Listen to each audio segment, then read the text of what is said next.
যে লেখছে সে গাইছে, স্টেজে তার উপরে সত্যায়িত হয়েছে। 1 মিনিটের নাই ভরসা। যে লেখছে সে গাইছে, স্টেজে তার উপরে সত্যায়িত হয়েছে। ফিরোজ শাহী লেখছে, গাইছে, আর গাজীপুরের স্টেজে এই গান গাইতে যে মারা গেছে। আল্লাহ বুঝেইছে তুমি আশা লম্বা করো না,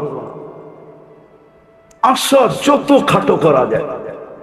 আসবাহ তাফালা তান্তাদিরিল মাসা। আপনাদের এলাকার নাম কি? ওয়ার্ডের নাম কি? হাজারিবাগ থানা, হাজারিবাগ, ঠিক না? হাজারিবাগের মানুষ আজকে সূর্যটো বলতে বলতে ডুবছে। লান আউদ ফি হায়াতিকা আবাদা। হতে পারে কাল সকালে তোমরা আমাকে কেউ উঠতে দেখবে না। আল্লাহ পারে। জমিন প্রতি মুহূর্ত আল্লাহকে বলে আলা কুল্লা ইয়াউমিন ওয়াল আরদু তাস্তাযিনু রাব্বা। জমিন প্রতি মুহূর্ত বলে আল্লাহ অনুমতি দেন না। আন আবতালিয়া ইবনা আদম ফি বাতনি। আমি মানুষকে পেটে নিয়ে যাই। আল্লাহ জিজ্ঞাসা করে কেন? কয় যাহারা যাহারা মালাআ যাহরি জুলমা যুলমা ওয়া জাওরা। আমার পিঠটা জুলুম অত্যাচার গুনায় ভরে গেছে, আমি আর সইতে পারতেছি। অনুমতি দেন না। প্রতিদিন জমিন বলে, প্রতি মুহূর্ত বলে। এটার নামই ভূমিকম্প। ভূমিকম্প এটার নামই। কম্পা ভূমি বলে ইন্দোনেশিয়ার ভাষায়, বাংলার ভাষায় বলে ভূমিকম্প। ভূমিটা কাঁপতে দেরি, আমরা পেটে যাইতে হয়তো দেরি করব। আজকে সূর্য বলতে বলতে ডুবছে। বিদায় আসেন। যদি নিজের শুদ্ধি চান,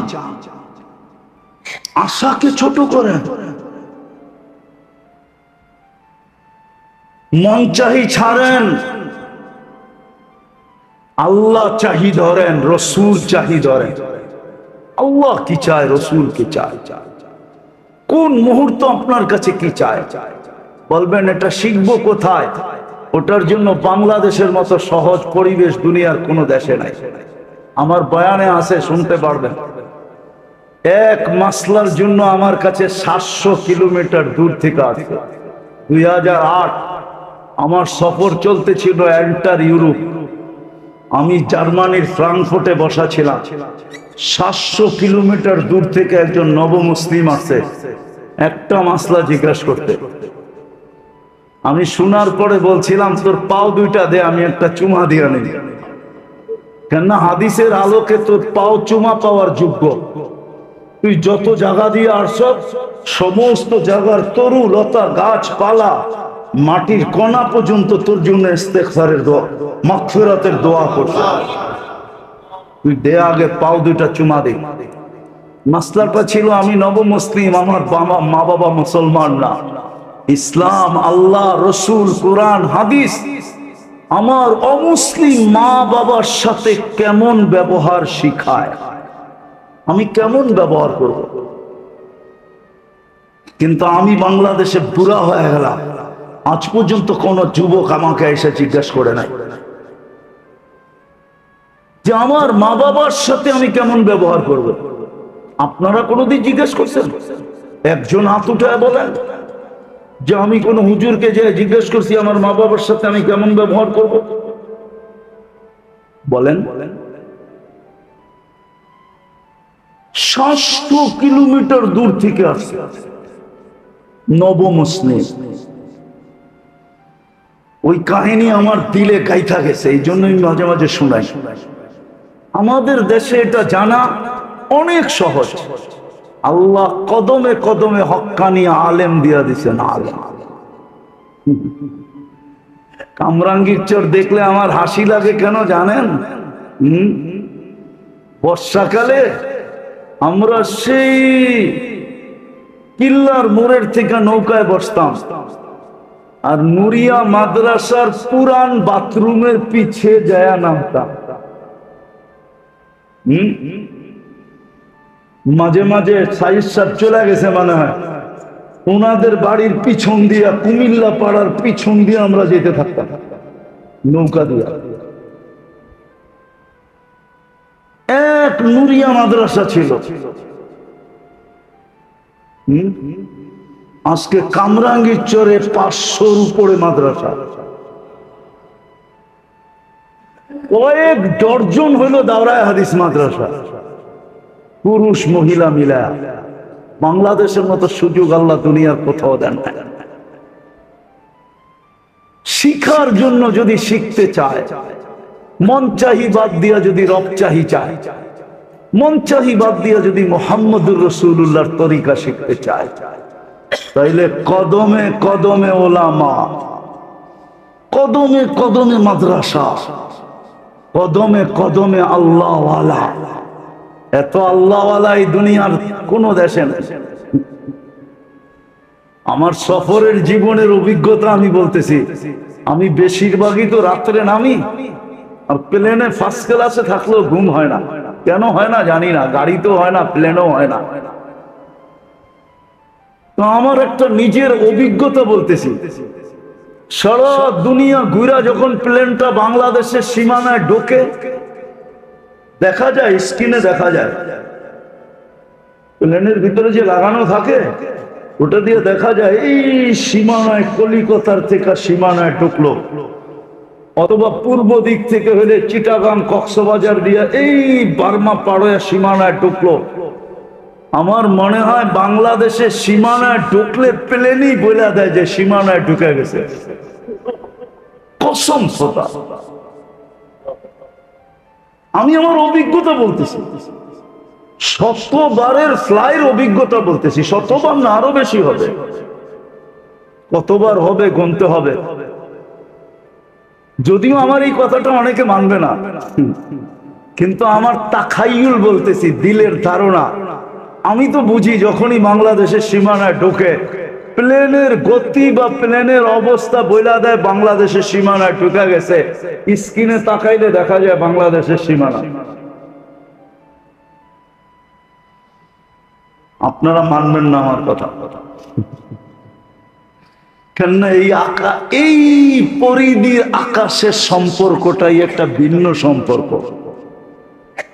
এই দেশের মতো সহজলভ্য দুনিয়ার কোথাও নাই। আসেন আজকে তওবা করা এই দুটা জিনিস, এই দুটা রূপ থেকে নিজেকে বাঁচাই। তাউলুল আমাল, ইত্তেবাউল হাওয়া। এই দুটাই হলো সমস্ত অপকর্মের মূল, সমস্ত গুনার মূল। পারবেন আজকে তওবা করা? পারবেন? প্রথম তওবা করেন। করলেন তওবা? কে কে তওবা করবেন দেখি? পাক্কা?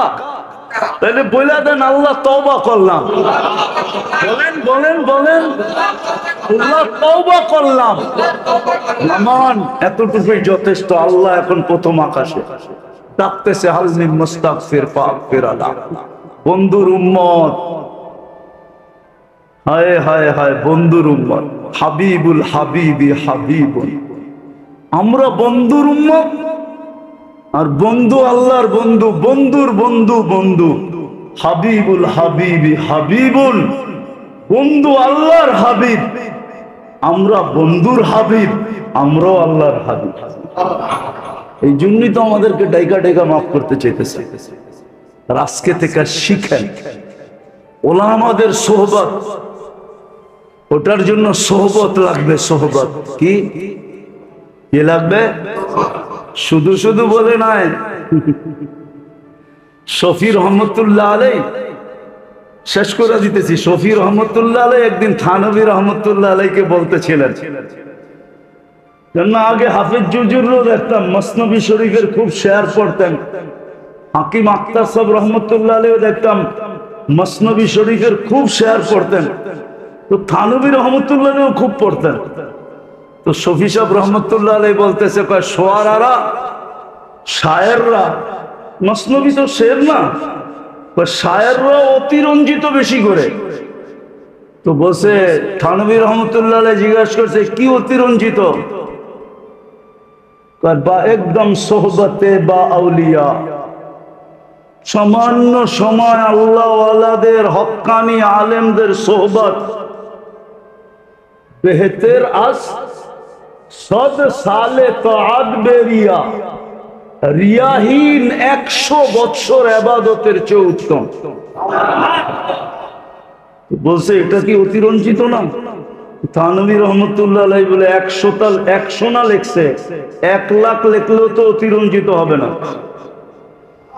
কেননা হইতে পারে যেই মুহূর্ত আল্লাহ ওয়ালাদের হক্কানি আলেমদের সোহবতে ছিল, ওই সময়টা কবুলিয়াতের ছিল, আর ওই সময় সে আল্লাহর কাছে কবুল হয়ে গেছে, তাইলে তো সারা জীবনের জান্নাত ওই মুহূর্তেই বইটা গেছে। তো লক্ষ কোটি বছর বললেই অসুবিধা কি? তো শফি সাহেব রহমতুল্লাহ আলাইহি বলতেছিলেন, মুফতি আজম শফি রহমতুল্লাহ আলাইহি, এবার হাটহাজারী শফি সাহেব হুজুর মনে করেন না, ওনার নাম আহমদ শফি, আর উনি হলেন মুফতি শফি। হ্যাঁ, উনি বললেন যে এখন আমার বুঝে আসছে, আপনার সোহবতে না আসলে আমার এটাও বুঝে আসতো না। ঠিক আল্লাহ ওয়ালাদের সোহবত লাগবে। জাতিকে তো এটাই বুঝাইতে পারলাম না যে ওলামাদের সোহবত কত জরুরি, আল্লাহ ওয়ালাদের সোহবত কত জরুরি, এটাই তো আমরা বুঝাইতে পারলাম না। দোষটা আমাদের ঘাড়েই নিতেছি, আমারই দোষ, আমি আপনাদেরকে বুঝাইতে পারি না যে ওলামাদের সোহবত কত জরুরি, আল্লাহ ওয়ালাদের সোহবত কত জরুরি। আল্লাহ আমাদেরকে আমল করার তৌফিক দান করেন। ওমা আলাইনা ইল্লাল বালাগ।